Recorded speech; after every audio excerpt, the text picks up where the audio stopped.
पण त्यावेळेला अमुक आम्ही एवढी हाईट केली होती ना, अमुक वरतीच त्याच्या वेलीवरती कचरा लावायचा. तेजपत्ता, दालचिनी,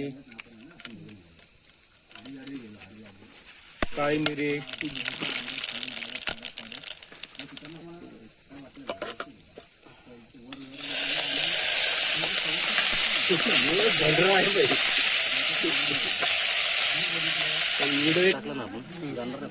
टाकून दे सकाळी बघू राहिलं तर खाताना सकाळी खाताना नाही परत घेतलं नाही आपण तांदूळ घरात जातो पाणी भरपूर टाक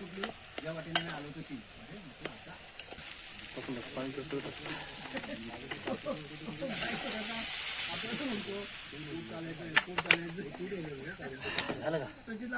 तिकडे ढकलते बंद त्यासाठी आणलंय मी ते व्हिडिओ अरे ते राहून दे आणि रायरेश्वरला सोयी चांगल्याच राहायच्या.